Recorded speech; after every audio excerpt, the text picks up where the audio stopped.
Sudah ketemu. Ya nanti kita berproses sambil kita juga sudah saya sampaikan Pak Kapolda. Nanti Pak Kapolda yang memberikan penjelasan. Kemungkinan berapa orang Pak kalau Pak Kapolda bilang ke Bapak Kapolda? Ya kita tanya dulu Pak Kapolda dong kewenangan beliau. Ya kita saling menghormati.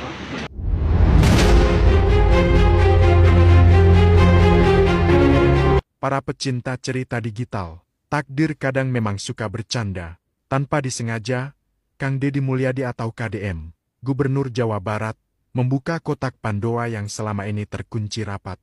Bermula dari sengkarut ruko yang disewa Haji Manaf, yang terpaksa digusur karena berdiri gagah di jalur sungai yang tengah dinormalisasi. Selain berpotensi mengundang banjir bandang, bangunan itu juga ternyata bodong, alias tak berizin. Bak benang kusut yang ditarik.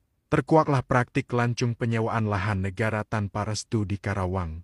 Ironisnya, di balik viralnya adu mulut itu, publik baru tahu bahwa Haji Manaf adalah seorang pensiunan jaksa bernama Manaf Zubaidi. Dulu, di tahun 2001, ia sempat memeriksa mantan Presiden B.J. Habibie di mancanegara. Kini, setelah pensiun, ia malah asyik menjadi pengurus yayasan yang menaungi sebuah kampus swasta di Karawang. Bahkan, saat bersih tegang dengan KDM, ia dengan bangga mengenakan topi bertuliskan KKNUBP Karawang. Sebuah pemandangan yang menggelikan sekaligus memprihatinkan.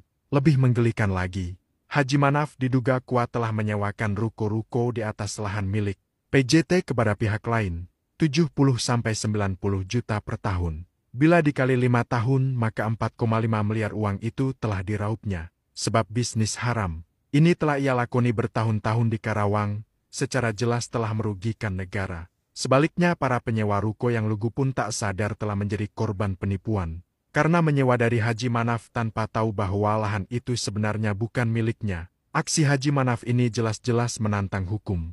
KDM pun berjanji akan mengusut tuntas kasus ini dan mengaudit seluruh pundi-pundi Haji Manaf yang didapat dari menyewakan tanah tanpa hak.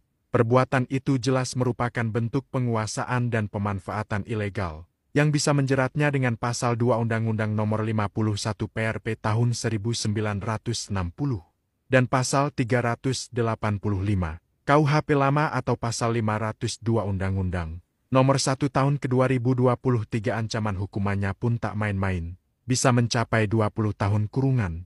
Kisah Haji Manaf ini adalah tamparan keras bagi wajah penegakan hukum di Karawang dan Jawa Barat. Kekuasaan dan kekayaan tak boleh menjadi perisai.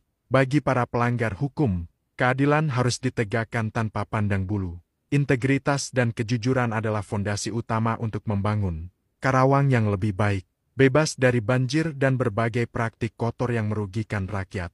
Semoga kisah ini menjadi pelajaran bagi kita semua, bahwa sepandai-pandainya tupai melompat, pasti akan jatuh juga.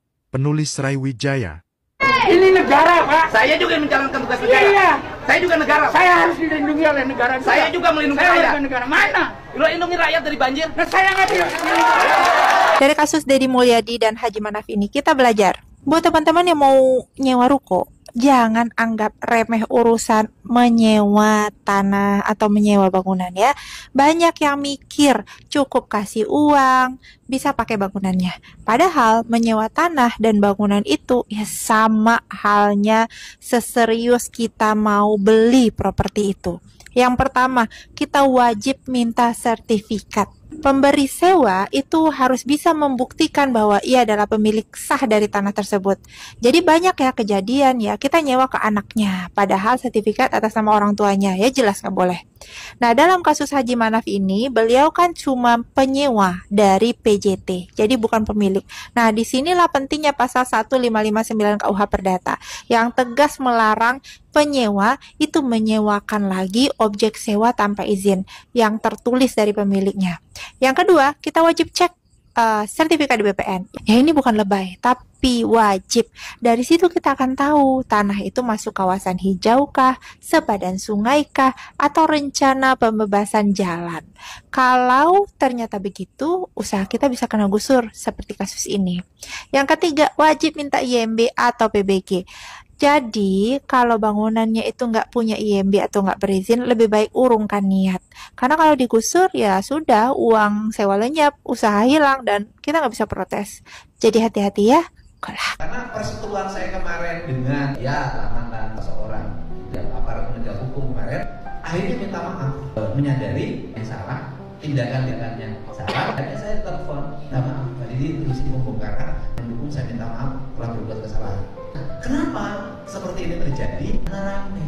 Jadi mumpung publik ini respect pada kita, nanti gerakan kita ini akan didukung oleh publik dan tiap orang akan malu. Apalagi biasanya yang bawa-bawa nama A, nama B, nama C itu malu kalau viral. Nah, misalnya kayak kasus Kerawang nih, besok mau saya eksekusi. Itu kan di atas sungai dibangun rumah 2 lantai, kemudian tempat kos 16 kamar. Itu baru 1 titik. Nah, saya contoh yang kemarin tanah Bapak yang PJT itu disewakan, satu disewakan 90 juta per tahun, satu disewakan 30 juta per tahun, 5 tahun. Artinya kalau PJT mau bisnis lahan itu bisa menjadi sumber pendapatan. Kayaknya benahi, bikin titik-titik bisa disewakan. Lama bangun Alfamart sama Indomart aja itu udah bisa cukup itu pendapatan. Tetapi saya dengar lagi pannya itu Pak di depan toko, tokonya udah kita bongkar, di belakangnya rumah makannya dibongkar. Ini katanya di depannya bersertifikat dan itu beririsan dengan jalan Karawang. Bareng gitu loh. Nah rencana saya sampaikan, di depan saya akan mendatangi Kejaksaan Agung. Saya ingin bertemu dengan Jampitsus, minta bantuan, dampingan, dan penyelidikan ada alih fungsi tanah negara. Apa di situ? Karena negara kehilangan nilai lama. Ini kan aneh Pak. Kita sudah mendiami tanah negara, untung. Mereka minta ganti rugi ke Pemprov. Kan dia sudah punya, dia sudah sewain ruko, udah tahunan, bikin kontrakan, udah duit, ternyata terbalik, mereka bayar ke PJT.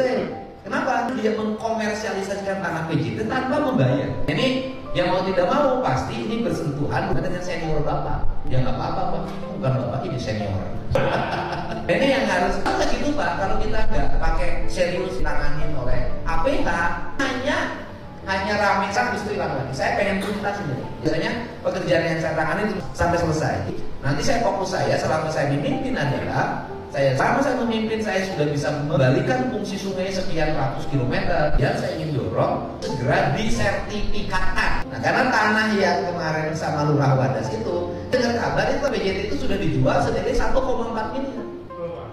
1,4 miliar Pak itu tempat Bapak dijual. Ini kan kalau yang kepala desanya takut, gubernurnya takut digugat, saya pikir enggak ada. Saya satu aja sekarang, kan saya kemanapun, saya akan maju terus, akan berhenti. Saya ingin mengembalikan fungsi-fungsi negara, gitu Pak. Resiko.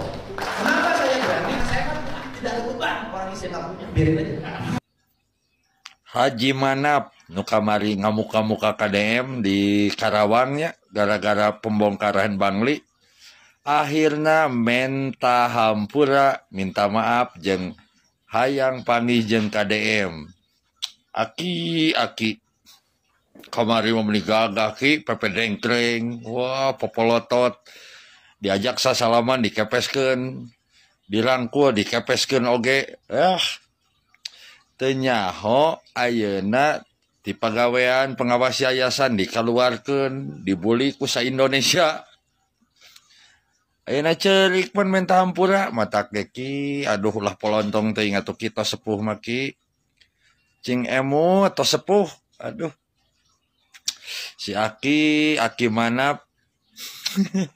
Ieu mah asa karunya urang mah aslina menta hampura tapi di hampura sinya da geus kolot bisi geus malika budak meureunnan geus kolot mah nya geus malumeun. Tapi lamun masalah hukum mah lanjut terus. Timpah merenan instruksi langsung KDM ti Prabowo. Aki aduh, Aki Manap gerata sepuh atuh ki, aduh sila ipis tadina meureun ratusan juta per tahun, teu usaha loba duit. Ayeuna soak wilujeng. Berani ya nyewa tanah bukan pada pemilik tanah. Jadi seperti itu Pak. Haji Manap akan dituntut Gubernur Jawa Barat KDM karena sudah meraup keuntungan sekitar 5-6 miliar per tahun. Wow, gila banget ini Pak Haji. Pantas aja kemarin ya sampai dia itu mulutnya mau keluar tuh menghadapi KDM beberapa waktu lalu di Karawang Barat guys ya. Ternyata ini ya, karena cuan itu loh, cuan lumayan kan. Pantesan aja di podcastnya KDM ya, kalian bisa tengok ya. Di podcastnya KDM, dia tokonya serba mewah, apa segala macam gitu kan. Rumahnya kemarin juga kan ada beritanya sudah digusur juga kan. Sudah, itu direalisasikan gitu kan. Ternyata dia per bulannya bisa meraup keuntungan ratusan juta ya.